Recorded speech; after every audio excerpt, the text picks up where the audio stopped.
Welcome back to the deep dive. Today we're not just skimming the surface. We're going all the way down the rabbit hole. All the way down. And honestly, I think we might ruffle some feathers today. Ah, We are looking at a book that calls itself Dangerous. it does. And after reading through this stack of notes, I think the author might be right. We're unpacking ancient good wives' wisdom. How to Become a Wife from the Masters and Matriarchs of Old by Conrad Riker.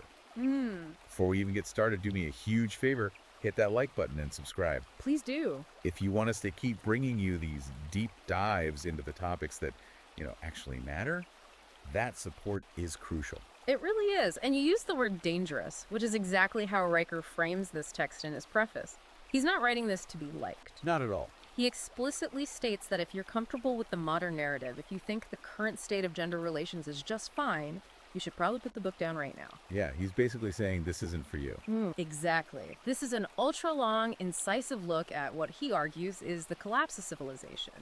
And not from climate change or war, but from the destruction of the natural order between men and women. That is a massive claim. Civilizational collapse usually makes you think of zombies or like nuclear winter, not gender roles. Right. But Riker's premise is that we've been sold a massive lie. Okay. He argues that our institutions, universities, HR departments, the courts have been captured by feminists and Marxists. And the result, he says, is a world that's hostile to men and, paradoxically, miserable for women. Exactly. He calls this book a weapon for those willing to face hard truths. So if you're trying to understand the history of our institutions before they were, as he puts it, captured, you need to pay attention to this one. You really do. And look, if you want the full map we're discussing, because we can only cover so much in this dive, you need to check Amazon Kindle and Google Play Books. Right now. Right now. Buy the ebook. It's a dense read, but worth it if you want to see the primary source data he's pulling from. All right, let's get into the meat of it then. Section 1 is what he calls the unvarnished truth. He starts by just dismantling the modern idea of womanhood. We hear this phrase all the time. You can have it all: the career, the travel, the family. Riker seems to think this is not just optimistic, but biologically false. He calls it a bill of goods. A bill of goods. The central argument here is biology versus ideology. Riker argues that modern culture tries to negotiate with biology like it's a contract, but nature doesn't negotiate. And he brings up the fertility clip. Yeah, and we've all heard of the biological clock, but Riker pulls up a 2018 CDC study that is, it's pretty terrifying. He treats it with a level of statistical harshness that most people avoid. I have the numbers right here in the notes. The study says women who delay childbirth past age 35 face a 40% higher risk of infertility. 40%. And double the risk of chromosomal abnormalities. But plenty of people will hear that and say, well, science is advancing. We have IVF. We have options. Right. Does Riker address that tech optimism? He does, but he dismisses it as coping. He argues that relying on medical intervention to bypass natural windows is a gamble that, well, it often fails. And he uses a very specific anecdote to illustrate this. The Chicago litigator. Yeah. This story really stuck with me. Can you paint the picture for us? So she's a woman who did everything right by modern standards. She has the power suit, she made partner at a top law firm, she traveled the world. She is the definition of success in 2024. The absolute pinnacle. But this story describes a moment at age 42 where she just breaks down in a department store. She's looking at a baby stroller. And it hits her. And she realizes that no amount of litigation or corporate bonuses can buy back the fertility window she traded for her career. That's the entropy concept he mentions, isn't it? Right. Entropy is basically the tendency of systems to decline into disorder. Riker applies this to biology. You can be the CEO, you can have the corner office. But entropy doesn't care about your LinkedIn profile. Your biology has an expiration date. He calls this the lie of modern womanhood.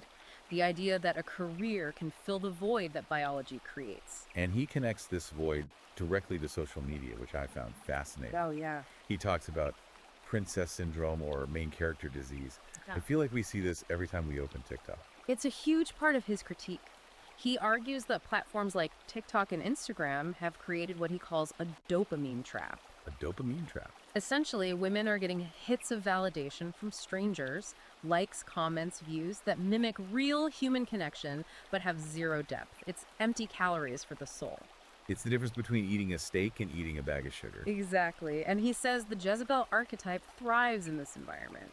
We'll get into the archetypes more later, but here it means seeking attention through drama, provocation, and victimhood. Instead of building a home or a real relationship. Right. If you're the main character, everyone else is just an NPC, a non-player character in your story, including your husband. That's a chilling way to put it. Treating your spouse like a background character in your own movie. He even mentions a study about this, about sharing relationships online. What were the numbers on that? This is a wild statistic. He cites data suggesting that women who regularly shared details about their relationships online were 47% more likely to divorce. 47%. That is huge. It makes sense if you follow his logic, though. It's like the performance of the relationship eats the actual relationship. You aren't present. You're just performing for an audience. Exactly. Riker suggests a 30-minute digital fast as a cure, but he admits the deeper issue is an addiction to validation. And this addiction bleeds into how women interact with institutions. Which brings us to one of the most controversial sections of the book, the capture of institutions. Yeah, let's unpack this. He uses a term here that, well, it's provocative, the Karen Commissariat. Yeah, he definitely doesn't mince words. Commissariat is a reference to Soviet political officers who enforced ideological purity. And he's arguing that human resources departments have been weaponized. That's his argument, that they aren't neutral administrative bodies anymore, they're ideological gatekeepers. But isn't the counter-argument that HR exists to protect employees from harassment, to make the workplace safer? Riker would argue that safety has been redefined to mean emotional comfort rather than physical safety. He talks about tone policing. Tone policing. This is where a man can be punished or fired not for being wrong or for poor performance, but for being too direct or assertive. What used to be called leadership. In the past, yes. Now it gets labeled as toxic masculinity. It's a way of enforcing conformity using emotional language. If you make someone feel unsafe with your tone, you are the problem, regardless of the facts. So a woman's subjective feeling trumps objective reality. Precisely. And Riker argues this goes way beyond the office. He goes deep into the collapse of due process in the legal system in universities. He brings up the Duke lacrosse case. And the Jackie Rolling Stone hoax at UVA. For listeners who might be younger or just don't remember the details, can you recap the Duke lacrosse case? Why is that his go-to example? It's the archetypal example of the system failing. In 2006, 3 members of the Duke University lacrosse team were falsely accused of rape. Yeah. The media, the university faculty, and a rogue prosecutor just destroyed these young men's reputations before a single shred of evidence was verified. And it all turned out to be false. It turned out the accuser had fabricated the entire story, but the narrative, privileged men hurt vulnerable women, was so powerful that facts didn't matter. Riker points out that the Believe Women slogan, while sounding empathetic, becomes dangerous when it bypasses evidence. It creates a guilty until proven innocent culture. Yeah. He cites a statistic from FIRA.org, the Foundation for Individual Rights and Expression, stating that false sexual assault allegations in universities have risen significantly. And in many dismissals, there are 0 penalties for the accuser. Right. It creates a landscape where a man's life can be ruined by a whisper. Riker calls it the he said, she said trap. It's a heavy section. But what's interesting is that Riker doesn't just blame the institutions. He looks at the psychology inside the women who do this. Yes. He introduces this concept of the Bluebeard voice.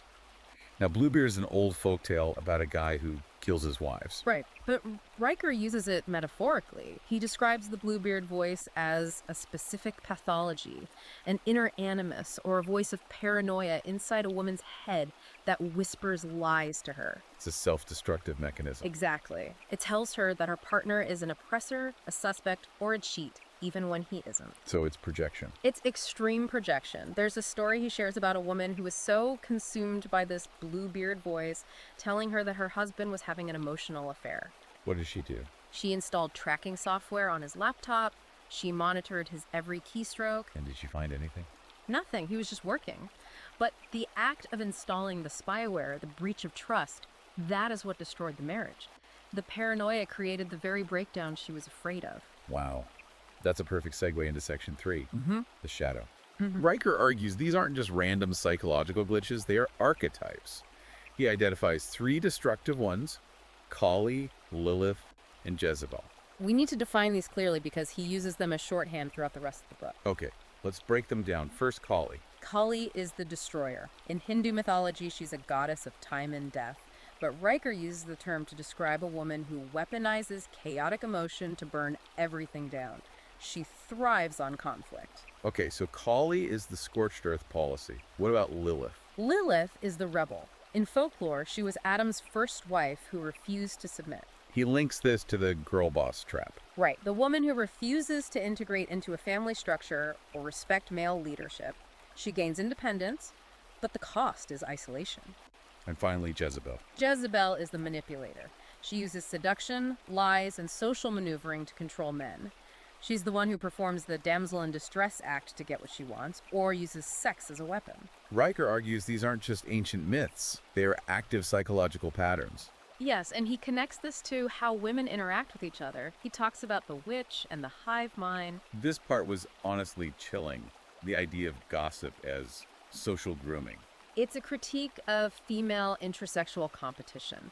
He calls it the crab bucket mentality. You know, where if one crab tries to climb out, the others pull it back down. Riker argues the hive mind does this to women.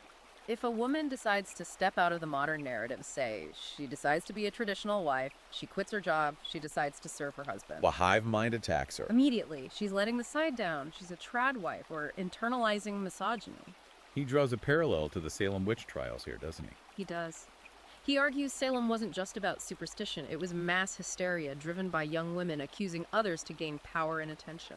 A way for the powerless to suddenly hold life and death power over their community. And Riker sees the exact same mechanism in modern cancel culture. It's a way for the hive mind to enforce conformity. So if that's the problem, the captured institutions, the biological denial, the destructive archetypes, what on earth is the solution? Because the book isn't just a complaint list. Right. Section 4 offers a specific path. He talks about the anabolic wife versus the catabolic wife. This is the core concept for his solution. Think of it like metabolism. Catabolic means breaking down consuming energy, destroying muscle. So the catabolic wife is the modern archetype. Yeah. She consumes resources. She demands entitlement. She breaks down the family structure. And anabolic. Anabolic means building up, creating muscle, synthesizing order. The anabolic wife is the traditional model. She takes raw materials, a house, a salary, a relationship, and builds something stronger and more complex out of them. She sustains life. But here's the part that is going to be a hard pill to swallow for a lot of listeners. To be anabolic, Riker argues you need obedience. Yes, and he knows this is radioactive today, but he flips the script on submission. He argues that obedience isn't weakness, it's a high-level strategy for influence and legacy. He uses the Spartan women as the ultimate example. I love this quote. It's when a foreign woman asks a Spartan queen, "Why are you Spartan women the only ones who can rule men?" And the queen replies, because we are the only women who give birth to free men. Wow. Riker's point is that by aligning with the natural order and supporting the husband's leadership, the woman actually gains immense power. She ensures the survival of the lineage. He also calls this the Penelope principle, referring to Odysseus' wife. Right. While Odysseus is off fighting wars and battling monsters, Penelope is at home, weaving and holding the estate together, fending off suitors. Yeah, it looks passive, but it's incredibly active. She is the anchor. Without her, Odysseus has nothing to come home to. Riker argues the modern world has lost the value of holding the fort. Let's get practical, though. Philosophy's great, but Riker gives some actual tests for men and for women to check itself. Yes. The sync test is my favorite. It sounds ridiculous, but explain why it matters. The sync test is brilliant because it cuts through the main character noise, Riker argues. Imagine it's midnight and the kitchen faucet bursts. Okay. A charismatic man, the guy who is fun at parties, the guy who takes you on a flash trip to Bali for Instagram photos. He might be useless here. Right. But the man who gets under the sink at 12 a.m. without complaining and fixes the leak, that man is anabolic.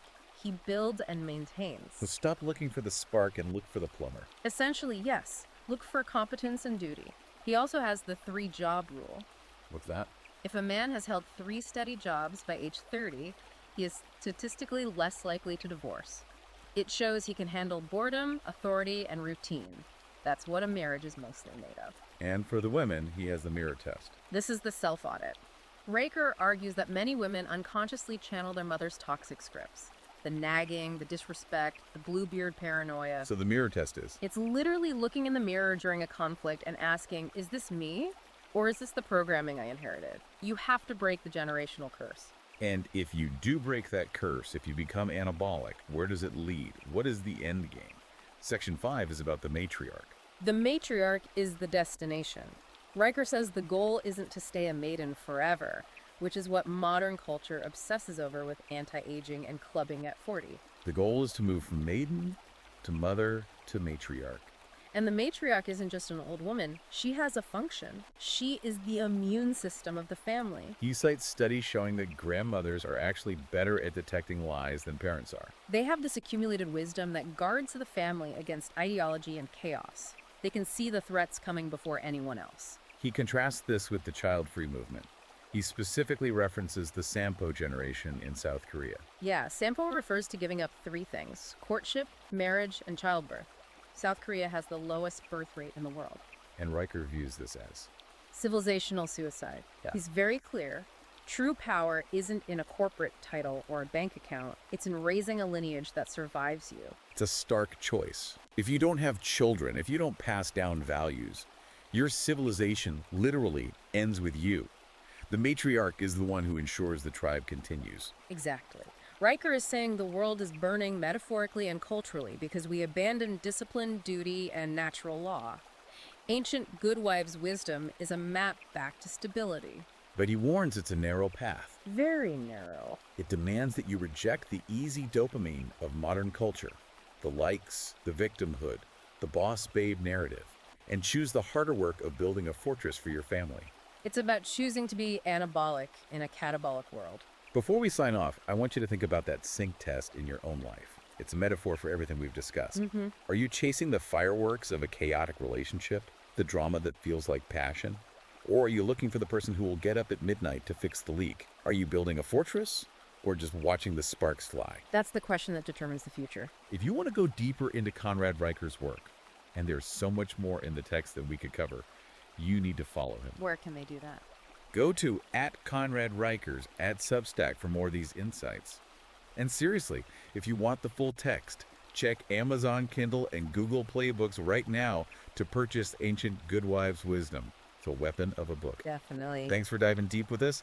Don't forget to like and subscribe to support the show. We'll see you the next one.